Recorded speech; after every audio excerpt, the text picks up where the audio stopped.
In this video, I want to talk about how early Christianity emerges in places like China. Here we're talking about the Church of the East. Remember, the Church of the East does not refer to Eastern Orthodox Christianity centered in Constantinople, but rather about this Syriac linguistic community that's centered in the Persian Empire. Because of trade routes like the Silk Road, which was an overland route, and I have a map up for you that connects Western and Eastern Eurasia with places like China and India via Central Asia, and because of the Spice Route, which I also have another map for you about that, which is an ocean route that connects the Red Sea, the Persian Gulf, and the Indian Ocean, we have these networked commercial linkages that provide an easy way for missionary activity to also happen between the western end of Asia or Eurasia and what we call the Far East or East Asia. And so Church of the East missionaries moved along these routes, these Silk Roads and spice routes, in order to spread the gospel. Now, we can think about the church in India in this context. We have evidence for Christian communities on the coast of India and Sri Lanka since at least the early Middle Ages. The bishops here were in communion with the Patriarch of Baghdad, or the Catholicos, who is the key figure in the Church of the East. The liturgy in this part of India is in East Syriac. There is local intermarriage, but there's definitely a distinctive Christian identity from the surrounding cultures. And this form of Christianity exists right up to the moment in which the Portuguese explorers arrive in the 15th century. And the transformation of Indian Christianity through its contact with Portuguese Catholicism is an important story for another time. But so let's start thinking about then the spread of the Church of the East. I have a map that illustrates this, and we can see the ways in which it's spreading along the Indian coast and then into Central Asia and later into China. So we can note that the Church of the East is able to establish itself to some degree in a whole range of Silk Road cities that travel through what is now Iran and Afghanistan and Pakistan. And these cities were often a mixture of Christians, Zoroastrians, which is the religion of the Persian Empire, Buddhists, and Manichaeans. There's also many local indigenous religions, often of various kinds of animist and shamanist traditions. By the end of the 7th century, many ethnic groups, Turks, various Turkic peoples, Tibetan people, Chinese people, were Christian. Indeed, we are pretty certain that Christianity comes to Tibet before Buddhism does. One of the things we have to remember is Buddhism is also a missionary religion coming up from the Indian subcontinent and then spreading out through various portions of Asia. And eventually we have a variety of Mongol tribes becoming Christian. And we have Christian wives of Genghis Khan, for instance. And again, there's a fascinating history here that's often overlooked about Christianity in Asia before the modern era. And so eventually Christianity arrives in China. And we can take a closer look at the map there to get us another sense of that spread. They arrive in China during the 7th century, which is during the period of the Tang dynasty. And this is a period of openness to so-called Western religions in the Chinese imperial terminology. And by Western religions, they mean Buddhism, because you have to remember from where the capital of China, Xi'an, is located, Buddhism is essentially somewhere to the west of them, or India is rather, the west and southwest.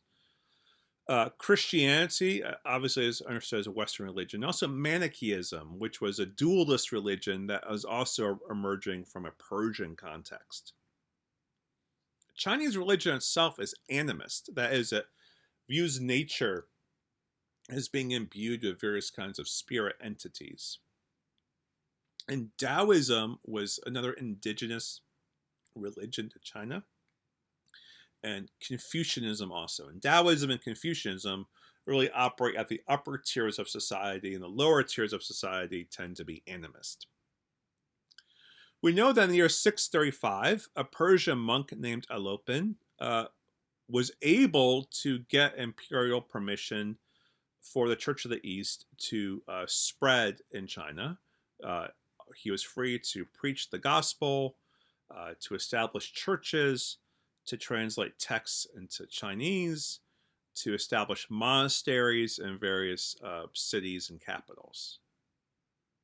And this imperial permission, this imperial freedom of religion, leads to the creation of 500 Christian texts that are translated into Chinese, including most of the Old Testament and the entirety of the New Testament. And what's really interesting is that a sutra style of a genre known as the sutra style, which is kind of a Samic mode, adapted from Buddhism, is adopted to spread the message.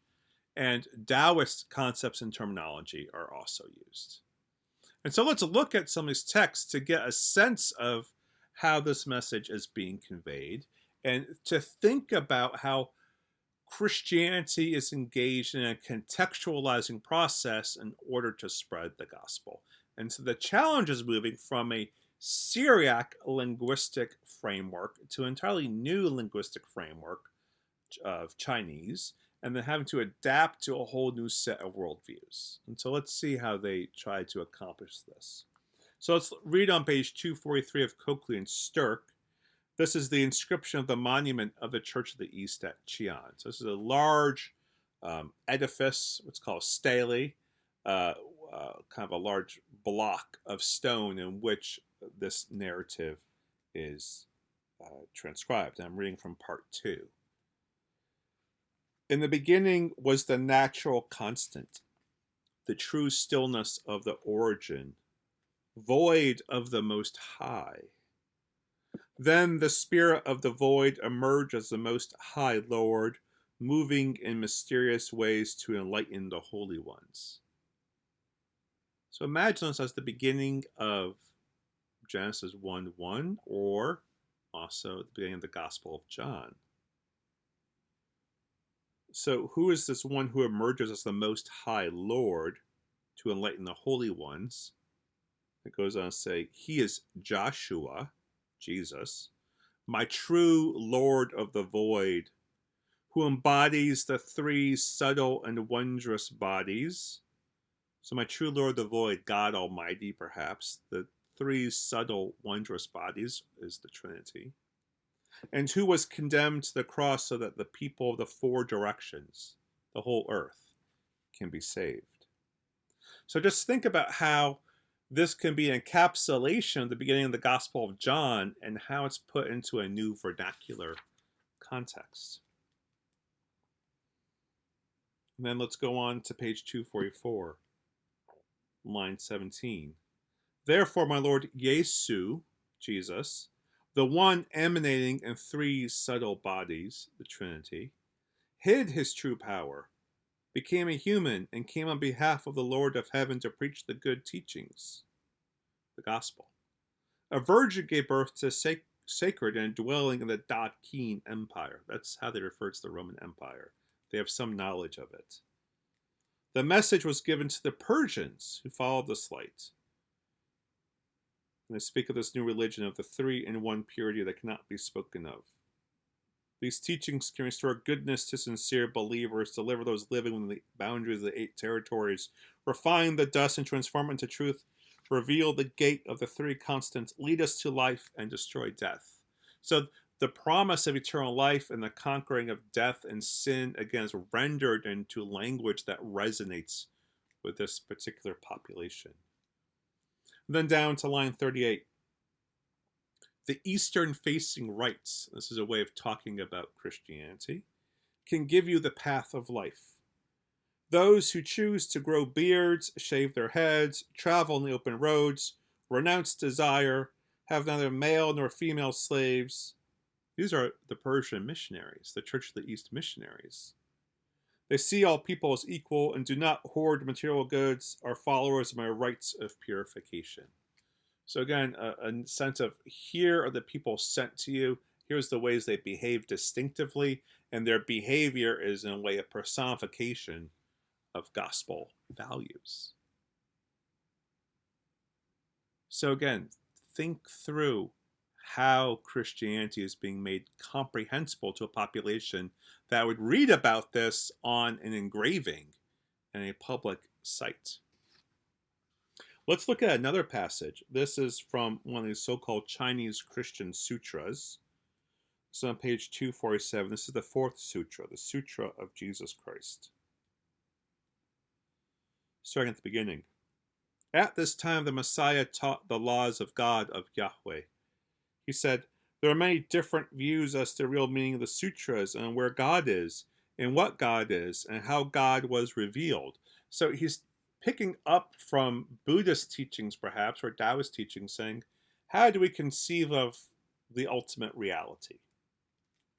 And it goes on to say, the Messiah was orbited by the Buddhas and the Arhats. These are disciples of the Buddha. Looking down, he saw the suffering of all that is born, and so he began to teach. So Buddhism talks about the teaching of the Buddha as a release from the cycle of suffering. In a similar way, the teaching of Jesus, perhaps the teaching of the Sermon on the Mount, is also then conceived as a way of being released from the problems of sin. And so he goes on to talk. We go on to page 248. I just want, again, to highlight another section here. This is the very end of chapter 2 on 248, starting on line 25. All that lives is affected by the karma of previous lives. God suffered terrible woes that all should be freed from karma. For nobody is beyond the reach of this Buddha principle, the principle of karma. Those who do good will be blessed and fortunate, but those who do evil will suffer. So here the Buddhist concept of karma, of the cyclical entrapment and suffering because of misdirected behavior and wrong perception, it's not the Buddha who liberates from that. Rather, the Buddha is subservient to Jesus. It's Jesus who actually liberates us from this, not only by good teaching, but as the text says in other places, by his very death. So one of the things we can consider is this a useful appropriation of cultural religious concepts? We might bristle at replacing karma or having karma replace a doctrine of sin. But think of this another way. All of the ways in which Hellenistic philosophy is used to describe Christology in the Christianity of the Mediterranean world, of hypostasis and ousia and logos. The question is, how do we use the cultural stuff around us to express the gospel itself? And so the test is, do the teachings conform to what Scripture itself teaches? There's lots more to consider in all this. Back to a history of what happens to the Church of the East. In the year 871, the Sung dynasty replaces the Tang dynasty. This leads to a period of repression of both Buddhism and Christianity. And again, we often think of Buddhism as something that's just native or indigenous to China, but it very much was an outside religion. During this time, the Church of the East almost completely disappears in China. It does survive, though, in Indian contexts, certainly Persian contexts, and also Mongol and Turkic contexts. But in China itself, it recedes. And this perhaps helps us to turn our attention back to the Church of the East under Islamic rule. The Church of the East really needs to adapt as it moves from being a minority under Zoroastrianism to a minority under Islam.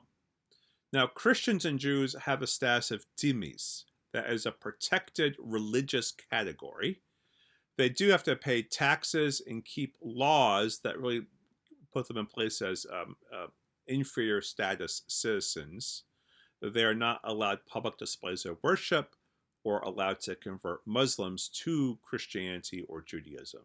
Yet they are permitted to continue to engage in the religious practices so long as it's not disruptive to the Islamic majority population. Initially, the Church of the East is quite stable in this context. They're not being persecuted anymore like they were under Zoroastrianism. The number of metropolitans, that is archbishops, increases from 7 to 15.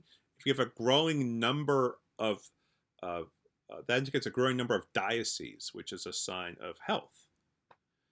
Christians are able to hold high-ranking positions within the Islamic Caliphate.